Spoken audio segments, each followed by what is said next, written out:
Well, if it's Thursday, and yes it is, it's time for our panel of commentators. This week I'm joined by Omar Khan. He's a Liberal commentator, Tim Powers, a Conservative commentator, and Robin MacLachlan is an NDP commentator.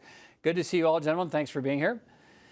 Pleasure. Good to be here. Good. Listen, the Prime Minister, we just had a virtual summit with European Union leaders today, and they all sort of tiptoed around the possible outcome of the U.S. election next week, not wanting to express support for one side or the other. And I think we're used to hearing that. We all know what life's like with Donald Trump. We've seen it for the past 4 years. But should Canadians simply assume that relations with a Biden White House, if that's what happens, will automatically be better for Canada? Omar, let me start with you. Look, I think Canadians do well when the United States is engaged in the world, and engaged in the world in a positive way, both from an economic perspective, but also from a security and strategic perspective. And what we've seen under the current U.S. administration is really the U.S. Pull back from its traditional alliances, continuously threaten to withdraw from NATO, attack NATO, threaten to pull troops out of South Korea, attack the WTO, attack the cancel WHO. military exercises, attack the WTO, all of that. Canada, we're a soft power, we're a middle power, and we need to be aligned with the United States. But we need them to be aligned with us and all of our allies as we look to counter what is a rising China. And the best way to counter a rising China is to get the United States into TPP, have the United States be active in international forums, be building those international coalitions. That's what we need the Americans to do. It hasn't happened under the current administration. Very few people will say this publicly within the government, but I think it's safe to say that most folks within the government are quietly but aggressively hoping for a Biden victory on Tuesday. Tim, is that the right thing for Canada to wish for, a Biden victory? I think anybody but Donald Trump is going to be better for Canada. I mean, look, won't be a walk in the park for some people in Western Canada, those in the oil and gas industry who are worried about what Mr. Biden may do with Keystone XL if he becomes the Prime Minister. But I just think for global relations purposes, and this benefits Canada, the world will be a little bit more predictable, which is probably what we need now, Peter, in this day and age, if Biden comes to fore. I mean, it seems like it was so long ago, I guess it is, 20 years ago, when the world was very concerned about George Bush Jr. becoming the president. I'd take George Bush Jr. any day over Donald Trump. So getting Joe Biden in that office, I think, will bring some calm to the world. Maybe not America, but calm to the world. Robin, what do you think? Yeah, I agree with Tim and Omar, about the impact globally for multilateral organizations and for world peace, to be frank. But I think the other big problem for Canada is the border. The biggest impact of this is going to be, hopefully, if Biden is victorious, that we can have some semblance of a North American approach to dealing with this public health crisis right now. And we share, the biggest, longest undefended border in the world. And that matters for trade. And under Trump, we've been under irrational attacks on our industries, on our integrated markets like auto. And I think, of course, most recently, the biggest problem has been that we have south of us a raging COVID epidemic that is much worse than anything that's happening here at home. And it makes it really hard for us to have a concerted approach in Canada when we know the greatest threat is the border and those south of us and what's happening there. So I think that, I've never been a huge fan of Joe Biden and a lot of his policies, but, I'll just speak to one thing in particular, that the battle for progress and equality does not stop at international borders.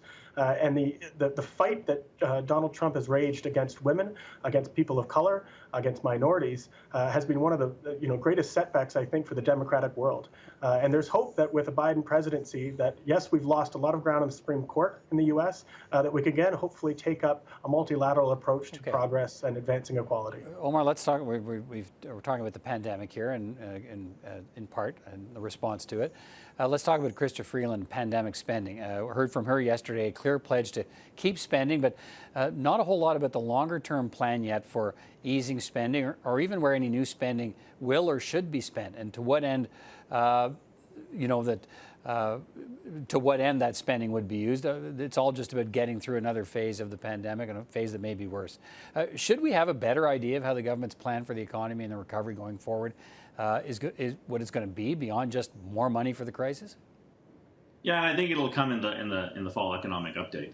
Look, there's really two phases to what the government has to do here. One is addressing the immediate impact of the pandemic, which is evolving on a daily basis, right? We see cases now starting to spike, in places like Quebec, Ontario, also in Alberta, in Western Canada. So we need to be able to put the resources on the table right now to be able to stabilize the situation in the provinces that are seeing rising case counts. But beyond that, we really need to look at some of the systemic inequities within our economic model that have been exacerbated by COVID. How are we going to? What role does the federal government have to invest in childcare, for example, so that families actually have a realistic option to be able to get back to work, to be able to contribute to the economy, to be able to pay taxes? What's our plan to affect, or what's our plan to help, workers in the service and retail sectors, which are disproportionately BIPOC and women? Right. What's our federal government's plan to help those sectors be able to survive, but also adapt and thrive and grow again once this pandemic is over? And then lastly, the targeted industries, right? We saw the Business Council of Canada exactly, saying they're actually saying we need to know where the government wants to spend this money. Major industries like the airline industry, for example, and others out there that are taking huge financial hits. A lot of these industries employ thousands of Canadians across from coast to coast. What's the federal government's plan to support and help these industries as we move forward? I think that's what we'll be looking at here. Let me move to you. Are you? What's your level of confidence in what you're hearing from Chrystia Freeland? Well, let's talk about the politics of it, because this is a political show. Look, the government is not going to want to tell you too much about austerity right now for political purposes in part, and those purposes are we're likely going to have an election sooner rather than later.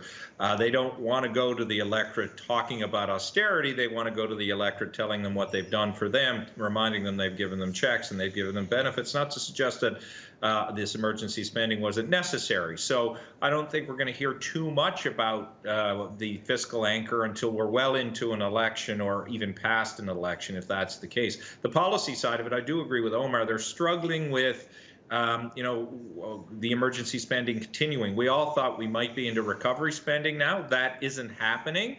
It's disconcerting, though, and this is where I'll end, to not at least have a little bit more honesty about when the taps are going to come off. At least the Bank of Canada can project growth spurts and spending requirements through until 2022, 2023. It would be nice if the government could do something similar. Robin, we heard from, in that vein, we heard the Finance Minister, Chrystia Freeland, say yesterday, look, the money's going to flow, but it's not infinite.